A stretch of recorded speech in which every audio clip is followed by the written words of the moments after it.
palabra de Dios es inspirada por el Espíritu Santo y útil para enseñar, para redarguir, ¿no es cierto?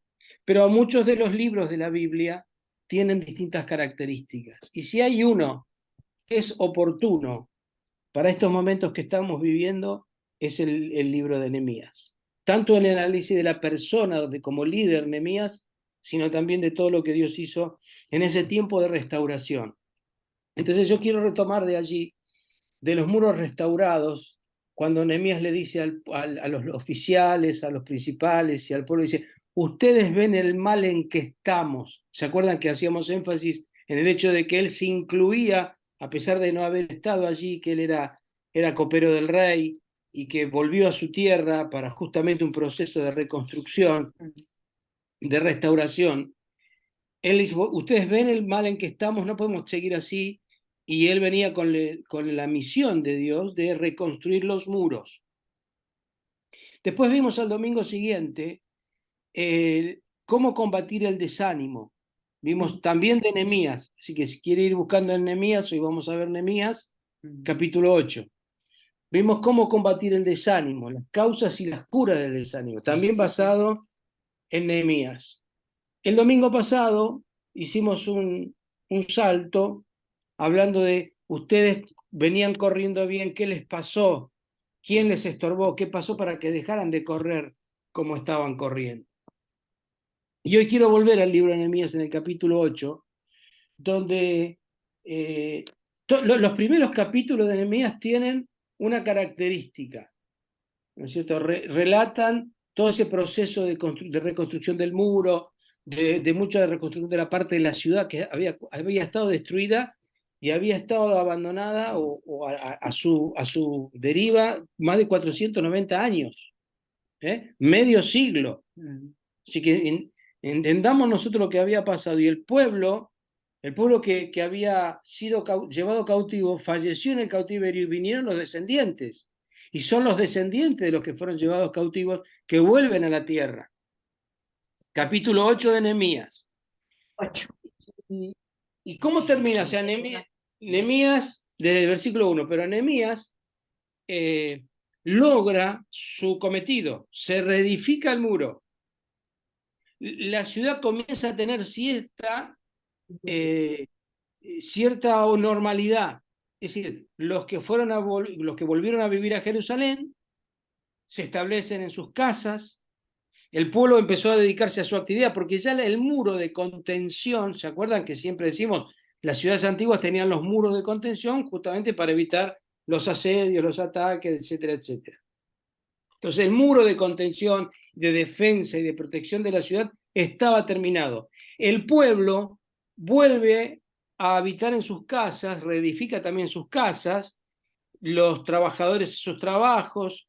Ya en esa época aparece otro personaje que es Esdras, que es sacerdote. Nehemías era gobernador, era un hombre de reconstrucción, de trabajo, de liderazgo, de estrategia. Y Esdras aparece, es sacerdote y escriba. Y tuvo mucho que ver todo también en el proceso de la reconstrucción espiritual del pueblo. Y Esdras estuvo a cargo de la reconstrucción del templo. Nehemías reconstruyó el muro y Esdras reconstruyó el templo. Supieron trabajar unidos. Y a partir del capítulo 8 es donde aparece un nuevo resignificado espiritual de la razón de ser, de por qué se reedifica el muro y de por qué se hicieron todas las cosas que se hicieron. Y acá nosotros tenemos que observar algo muy importante. El muro que tenía que reedificar Nehemías no era el objetivo, era un medio. ¿Para qué? Para que Jerusalén estuviera protegida. ¿Cuál era el objetivo? Que el pueblo pudiera volver a su ciudad santa, vivir en la tierra prometida, adorar a Dios en el lugar que debían adorarle y hacerlo de la manera que Dios se lo había pedido. Es decir, todo aparentemente había comenzado a volver a la normalidad, menos su resignificado espiritual como pueblo. Por un tiempo habían estado unidos, todos unidos trabajando en el muro, defendiendo el muro, unidos por familias, animando, ante el desánimo se animaban, ante las burlas seguían adelante. Nehemías organizaba, arengaba, daba palabras de ánimo, de fortaleza, supieron discernir cuando los enemigos se les quisieron meter. Bueno, ya todo eso pasó. Ahora ya están habitando en sus casas. La ciudad está segura, pero ahora venía la pregunta, ¿y qué hacemos ahora? Siempre cuento el testimonio que vivimos allí en Río Grande, por allá por el año 94 en adelante, cuando se edificó el templo, que teníamos allí en la calle Moyano. Durante muchos años la iglesia había funcionado en una prefabricada, como nosotros ahí, mucho mejor es este templo que tenemos ahí que la prefabricada que había allí en Moyano, porque ya llegó un momento que ni siquiera entraban porque no se podía ni siquiera a albergar a la gente que iba a la iglesia. Se hizo mucho y se hizo el templo, que terminó siendo un gran galpón, un lugar grande. Y con esa forma de bautisterio, con esa forma de galpón, de grande, de una nave grande, cuando los hermanos empezaron a congregar ahí, era muy grande. Y medio como que bailaban ahí adentro porque sobraba espacio ahora. Y no sabían qué hacer. Y a partir de ese momento empezaron a perder la razón de ser, porque por mucho tiempo pensaron que sus objetivos eran principalmente la edificación del templo. Cuando lo tuvieron, no sabían qué hacer adentro del templo. Y muchas veces en la vida espiritual nos pasa esto. Por eso es muy importante la aplicación de la palabra que vamos a dar hoy en Nehemías. O sea, a partir del libro de Nehemías, capítulo 8, bienvenida, Pastora Alcira, ¿cómo le va? Estamos compartiendo la palabra. El cocinero Rodolfo. ¿Y hay alguien más por ahí o no? No, está cebando mate. Bueno, está porque están conectando el audio. Bueno, entonces a partir del capítulo 8 se resignifica el sentido de lo que es la existencia, de por qué están ahí. Y vamos a ver lo que sucedió. Fíjense qué es lo que, nada más ni nada menos, lo que les estaba faltando a este pueblo una vez que se reedificó el muro, una vez que cada uno tuvo su lugar nuevamente donde vivir, donde volvieron a sus actividades. Fíjense lo que pasó. Nehemías capítulo 8, versículo 1 dice así: venido el mes séptimo, los hijos de Israel estaban en sus ciudades. Y se juntó todo el pueblo como un solo hombre en la plaza que está delante de la puerta de las aguas. Y dijeron a Esdras, el escriba, que trajese el libro de la ley de Moisés, la cual Jehová había dado a Israel. Versículo 2. Y el sacerdote Esdras trajo la ley delante de la congregación, así de hombres como de mujeres, y de todos los que podían entender el primer día del mes séptimo. Versículo 3. Y leyó en el libro delante de la plaza que está delante de la puerta de las aguas, desde el alba, o sea, desde el amanecer hasta el mediodía, en presencia de hombres y mujeres y de todos los que podían entender, y los oídos de todo el pueblo estaban atentos al libro de la ley. En el versículo 4 está diciendo quiénes estaban presentes, y en el versículo 5 sigue relatando: abrió pues Esdras el libro a ojos de todo el pueblo, porque estaba más alto que todo el pueblo, y cuando lo abrió, todo el pueblo estuvo atento. 6. Bendijo entonces Esdras a Jehová, Dios grande, y todo el pueblo respondió: amén, amén, alzando sus manos, y se humillaron y adoraron a Jehová inclinados a tierra.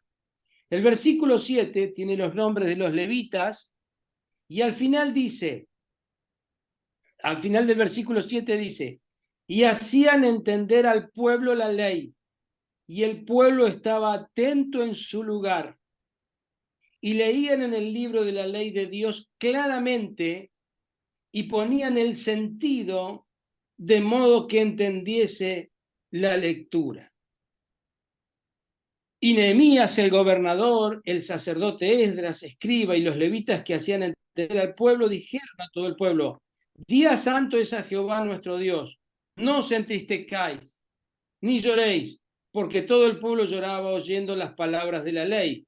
Bueno, y allí viene la arenga para que el pueblo vaya a festejar y no esté triste. ¿Qué es lo que había pasado? Esto es muy importante entender en todas etapas de nuestra vida, donde hay un quiebre, donde hay una ruptura, donde hay algo que salió mal, algo que no fue como hubiéramos querido. Viene la etapa de reconocimiento, viene la etapa de la reconstrucción, que es la que estamos viendo con Nehemías, y también viene la parte de la resignificación espiritual de todo esto que pasó.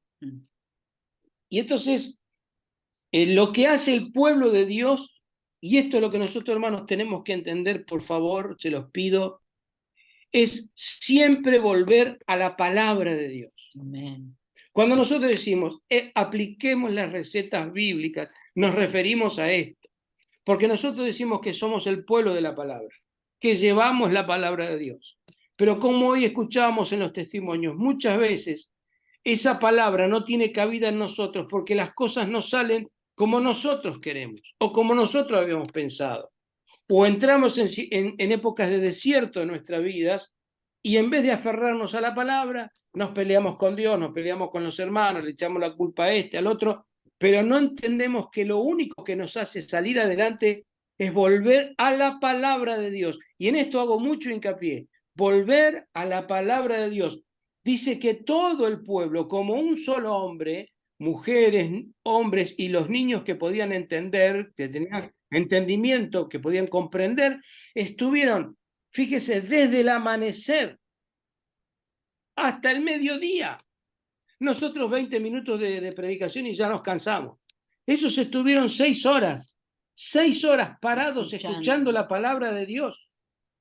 ¿Y por qué estaban ansiosos? Porque ellos, hay que contextualizar lo que pasaba. Ellos venían de estar en cautiverio, eran descendientes del pueblo de Israel, pero habían pasado toda su vida en otra cultura, en otra lengua y en otra, prácticamente invadidos por otra religión que era la religión de los babilonios. Ellos en realidad tenían la cultura caldea, no habían aprendido el idioma hebreo. Entonces todos los que vuelven, salvo los que eran de preparación como Nehemías, Esdras y los que estaban preparados y que conocían el idioma hebreo y que sabían leer y que tenían las escrituras de la ley, los demás no conocían esto.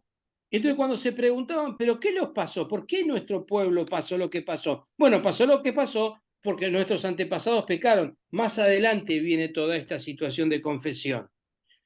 Pero lo primero que buscan, una vez que estaban ubicados, una vez que estaban allí nuevamente es en su lugar, en su muro reconstruido, dice, bueno, ahora tenemos que resignificar nuestra existencia.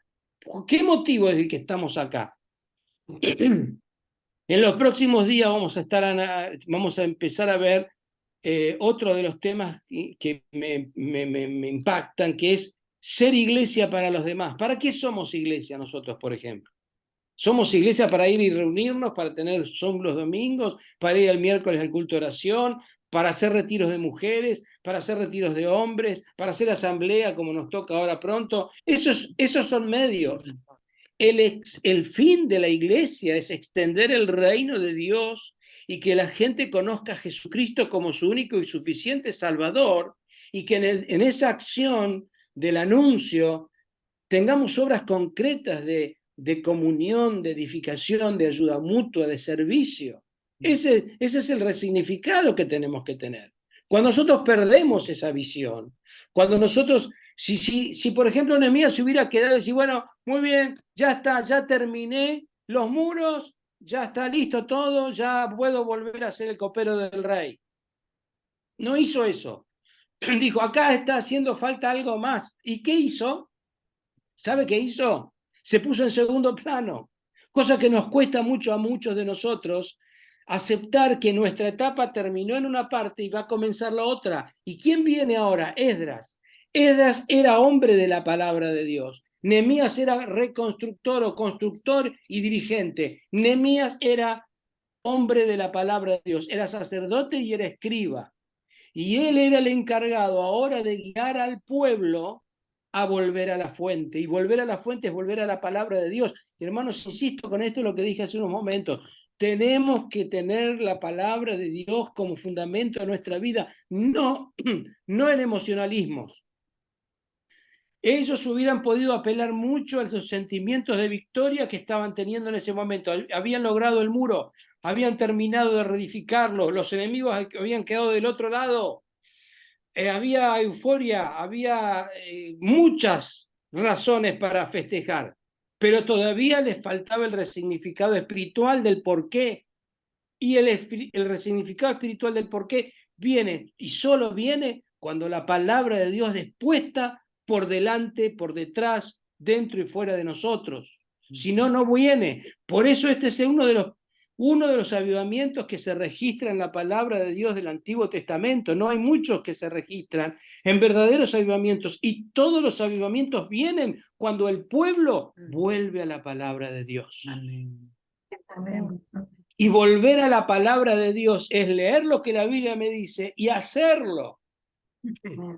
Amén. No leer lo que la Biblia me dice, me enseña, y que lo haga otro.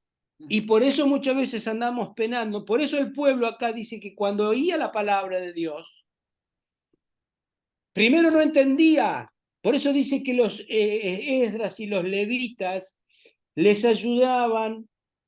Dice, leían el libro de la ley claramente y ponían el sentido de modo que entendiesen la lectura. ¿Por qué tenían que ponerle el sentido? ¿Saben por qué? Por lo que dije antes. Ellos venían con otra cultura, venían con otro pensamiento, venían con otro idioma. Es más, no entendían el idioma hebreo. Entonces los levitas tenían que traducirle lo que ellos en realidad hablaban, el idioma caldeo. Entonces, como diríamos nosotros, era chino básico. ¿Entienden? Era chino básico. Y por eso es que tuvieron que darle el sentido. ¿Por qué Dios dice esto? ¿Por qué Dios nos pide esto? Entonces los escribas, los levitas les explicaban la palabra de Dios. Por eso es tan importante el ministerio del pastor, el ministerio del maestro de la palabra, el ministerio del que lleva la enseñanza de la palabra de Dios, porque tiene que ser claro, tiene que ser contundente, tiene que ser edificante, tiene que ser de exhortación, tiene que ser de amonestación, pero también tiene que ser de amor y de esperanza. Este pueblo estaba tratando de entender su ser espiritual del por qué estaba. Y como siempre digo, siempre lo digo, lo insisto, siempre tenemos que ver de dónde venimos, dónde estamos y hacia dónde vamos. Este pueblo ya sabía que estaba en Jerusalén, estaba contenido por los muros, estaba reconstruyendo su ser, pero le faltaba lo más importante, la reconstrucción espiritual del por qué eran lo que eran y para qué estaban. Y la palabra de Dios se los trajo. Cuando entendieron, cuando los escribas, los levitas les explicaban en un idioma entendible lo que habían dejado de hacer era cumplir la palabra de Dios. Algunos porque no la conocían, otros porque la olvidaron. Pasaron tantos años, vivieron una cultura diferente, y eso es lo que nosotros tenemos que tener cuidado, hermanos. ¿Qué es lo que, como decíamos el domingo pasado, qué es lo que nos estorbó? ¿Qué es lo que nos separó? ¿Qué cosa vino a nuestro encuentro, a nuestro estorbo, para dejar de hacer lo que teníamos que hacer como cristianos? ¿Y qué hizo el pueblo? Se arrodilló y comenzó a llorar y a arrepentirse y a pedir perdón y a decirle, Señor, ten misericordia de nosotros. Nuestros antepasados han pecado, nuestros antepasados se alejaron de ti, nosotros asumimos esa culpa, pero queremos hacer las cosas bien. Y en ese arrepentimiento la palabra de Dios surtió efecto, y los líderes del pueblo le dijeron, bueno, muchachos, ahora está el arrepentimiento, el reconocimiento, ahora hay que levantarse y vayamos a festejar. Dice, y los mandaron a que vayan a comer grosuras, o sea, se fueron a hacer un asado. La grosura era el asado. Para eso dígale a Rodolfo que se prepare el asado. Y que también con vino dulce. Bueno, a mí el vino dulce no me gusta el vino seco más bien. Y torta de pasas, y que lo repartan a los que no tenían. O sea, ahora, después del arrepentimiento, una vez que la palabra de Dios da efecto, hace el efecto, hay que festejar. Amén. No es para ya seguir llorando, ahora hay que festejar. Pero hicieron algo importante que lo vamos a continuar en otro día, no hoy, que al día siguiente, por eso mañana no, pero vamos a ver en la próxima, cómo verdaderamente se sostiene esto, de cuando la gente tiene hambre y sed verdadero de la palabra de Dios, y no de ilusiones, y no de emocionalismos, como decía hace un momento. Nehemías tranquilamente hubiera podido utilizar este momento que el pueblo quería volver a Dios a ponerle ciertas espiritualidades, ciertas emociones, que yo siento, que yo veo, que yo esto, que yo lo otro. Cuidado con esas cosas, porque son las que nos alejan. Dice, donde abundan los sueños, abundan las vanidades. En las muchas palabras nos falta pecado. Dice el pastor Potenzo, no, lo dice la palabra de Dios. Entonces, todo lo que diga la palabra de Dios es lo que tenemos que aplicar. Porque cuando empezamos a aplicar otras recetas, así nos va. Cuando el pueblo de Dios empezó a olvidar la palabra y a dejar de practicar lo que tenían que practicar, así les fue. Y también así nos va a nosotros. Por eso, hermanos, este comienzo de avivamiento en la historia del pueblo de Israel, cuando estaban vueltos en reconstrucción de los muros, también había una reconstrucción espiritual que hacer. Había que resignificar su ser espiritual. Y de la única manera es volviendo a la palabra de Dios. ¿Y qué nos muestra la palabra de Dios? Que el único que nos puede ayudar es nuestro Señor Jesucristo. Él es el fundamento de nuestra fe. Él es Nehemías es un prototipo, es una imagen muy lejana de la figura del liderazgo de Jesús. Esdras también es una figura muy lejana de lo que era el sacerdocio de Jesús. El verdadero líder y el verdadero ejemplo es Jesús, quien murió y resucitó por nosotros, y que es el que verdaderamente reconstruye nuestras vidas, que reconstruye nuestra razón de ser personas, de ser iglesia, de ser comunidad. Bien decía en uno de los testimonios nuestra hermana, necesitamos a volver a ser lo que tenemos que ser, si no, muchos asientos del templo estarían completos. Sí, claro que sí, pero saquemos de la mente ahora lo que es estar en el templo, recuperemos lo que es el ser espiritual primero como hijo de Dios, como hija de Dios. Amo la palabra, hago la palabra, voy a la palabra. El pueblo, como un solo hombre, estuvo parado, estuvo atento, ha abierto sus oídos a la palabra de Dios y quisieron ponerla por obra. Y la pusieron por obra y el avivamiento comenzó. Así que yo te desafío esta semana, hermano, hermana, a que tomes la palabra para tu vida. ¿Qué áreas de nuestra vida tienen que ser reavivadas por la palabra de Dios? ¿Qué áreas de nuestra vida deben ser confesadas y arrepentidas delante de la palabra de Dios? ¿Qué áreas de nuestra vida tienen que resignificarse conforme a lo que la palabra de Dios nos pide? Acá estamos en su presencia. Así que vamos a orar esta tarde, vamos a pedirle al Señor que Él nos ayude, que así como ese pueblo tuvo un avivamiento espiritual, que en la persona de Nehemías, y esto lo quiero recalcar, como Nehemías supo correrse y dio lugar a Esdras. Y Esdras fue el portavoz del avivamiento, pero en realidad fue todo el conjunto del pueblo el que recibió la bendición del Señor. Nehemías no estaba detrás del monumento, ni de la estatua, ni de la placa. Estaba detrás de cumplir la voluntad de Dios. Y que el Señor nos ayude